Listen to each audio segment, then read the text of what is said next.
sit on a very side. Hi, it's Jules, and I am the Nordic plant girl, and today I want to slowly and kindly and relaxingly, no, I don't like that. It's me, Julia, the Nordic plant girl, and today we're gonna talk about this little guy over here. So the first thing you're gonna notice is that our shot is very wide right now, so we have like all of this space, but the zoom, our focus might be very weird. It might not be exactly sharp or focused on me, and that's because I don't know what's happening with the autofocus on that lens. I don't know. And today I want to talk about this little guy, this lettuce looking guy. And it's not a lettuce, I don't know how to pronounce it, whatever. Salad looking guy. And this is a Thaumatophyllum bipinnatifidum or bipinnatifidum atom. So I'm gonna put a picture here while I talk of a regular bipinnatifidum or a bipinnatifidum or a philodendron bipinnatifidum. Some philodendron species have been renamed to Thaumatophyllum, just like Xanadu. This guy is there is a larger version, so there's like tissue cultures. Now, there isn't that much information about these plants online, and all I want to say is everything I'm going to say here is based on observations that I've had while taking care of this baby. And it's such a cute little plant. I love the tiny leaves. I love the shape of the leaves. I do like very large leaves. I like dark leaves. I like large leaves. But I also find, I don't know, I looked at it and I was so in love, okay? So, Thaumatophyllums, they are, at least as far as I've heard from people, I have only this guy and then a Xanadu, which is looking very sad. Honestly, after shipping, it's looking very sad. They're a little bit hard to take care of. They are not very easy to propagate because they are not, if you look at a Monstera, and I have a Monstera right here, a Monsteras, you're gonna have a wider, like they're just easier to propagate, okay? You're gonna get new leaves here through in petiole sheaths. I don't know how to pronounce it properly, sorry. English is not my first language. But I'm gonna show you what's happening with this one. And they're gonna come out from the sheath. I do have a new leaf giving me a new leaf. They're very easy growers. They require, bright indirect light, but they support a little bit lower light. I do supply all my plants all the time with a daylight bulb and I just looked at the daylight bulb and I'm blind. I have a very dark home, and I also have a humidifier over there that supplies extra humidity. Let's be honest, if you want to have a tropical plant, even though this is a tissue culture plant, a Monstera, a philodendron, especially anthuriums, variegated plants even, you're gonna have to supply them with extra humidity, extra light. It's like having a puppy and, buying the proper food for them. You're just gonna have to do certain things for them if you want to have bright green leaves that don't have browning. Like the only leaves right now that have browning are the leaves that are older, and that on all of my plants, okay, no, I'm lying. On this guy over here, the Philodendron Rojo Congo, I made the mistake of putting I'm losing my voice. So I put my Rojo Congo, like the humidifier is a little bit low, and I put this leaf over here. I don't know if you can see it. I put the leaf right on top of the humidifier and I damaged it. You always have to be aware of the plant's natural conditions, and in case of tissue cultures, they are usually bred so that they are easier to take care of, okay? So high humidity, not that high I think for this guy. I'm not sure yet. I haven't experimented. I still don't have my hygrometer. It's stuck somewhere in post given the conditions of the world right now. it's not surprising. They are all very close to the humidifier, so I think they are all very happy in either way.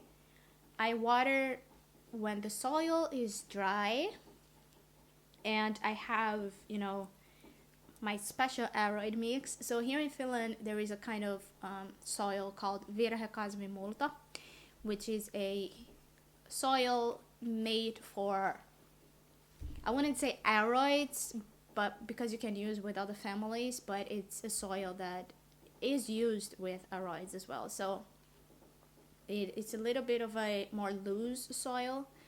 And then I mix with that some orchidea. Sometimes I use cactus soil as well. So either orchidea soil or cactus soil, or you can just use bark.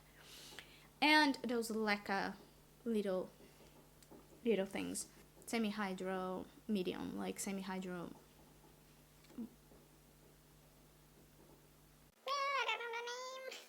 They don't get super large, because this one is the smaller version. Like with every other aroid, they don't like to be overwatered, and I only water when the soil is dry, or actually not totally bone dry. If I feel, and I measure it with my finger. Okay, I don't trust the meters that much. There are the people that trust it, there are the people that don't. I personally don't. If you do you. Totally fine, obviously.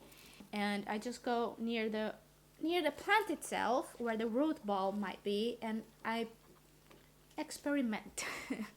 So I just don't go for one spot. Oh, it's dry, bye. No, I actually try to see, because I could have like watered it a little bit consistently. I try not to. I try to first soak the top, let it sink in, and then water again, let it go, and then usually on the second time I go, it's when it starts going down the soil. It comes out of the pot, the water. And I do have a cover pot that I just right now noticed there is some water, but the water level is lower. So I'm gonna still empty this. This was my mistake. Not let it sit in water like I am doing right now. But still, like, it's happy, Once the water has been through, I let it sit on the water actually for like 10 minutes, just to make sure that the soil grabs that moisture, and the water wicks through the soil back up. I throw the water away normally. I didn't this time. Yeah, that's it. That's a very easy to care for guy. And I really love the tiny leaves when you get shoots. You can actually see the shoots on the bottom of the stem, and like you can see where they are coming from. And the leaves are the tiniest little things, and they are the cutest little leaves ever. And I have a bunch of them like unfurling right now. I'm not sure if they are climbers. Most philodendrons are climbers, or all philodendrons are climbers. I'm not sure about Thaumatophyllums. I don't have the information right now. Actually, are Thaumatophyllums climbers? They are not climbers. They just create a trunk, which is exactly what I'm seeing with this. And it's a little bit what I see with the Rojo Congo too, but I know that it's a philodendron as far as we know, and therefore it's a climber. Don't quote me on this, okay? I'm learning. I'm still learning. I'm being extremely honest about this. I'm still learning. That's a really good text, and I'm gonna link it down below. Thaumatophyllums are not a common spoken about like in the market. They are usually just labeled as philodendrons. I literally bought the Xanadu baby as a philodendron Xanadu, but we know now better. I'm really hoping that we get more information on them. Thaumatophyllums are one of the species that I'm super curious about because of this, like, so much that we don't know. And whenever we don't know something, I'm like, ooh, let's watch it. Let's see what we find. Let's keep an eye on it because it's so interesting. I'm gonna make a little B-roll for you to show you more of the specs of it. This was a little bit faster video. I don't have a throat functioning properly right now. I'm really sorry. I will make a video of my monthly haul. I do have a couple of plans that are very exciting.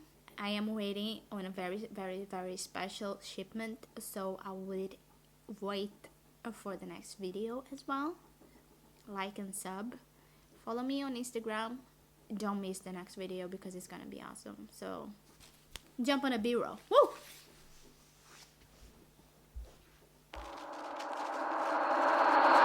I've been going off for broke for my friends to like me, oh, but I know they see right through me cause they listen to my songs, yeah.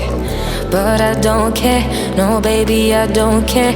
People always tell me take a breath, hey, hey, hey. I've been looking for something that haunts me all night. I've been staying up hours until the sunrise. Just so casual, always living the same life. I don't really mind, but I just need to take some time to get away.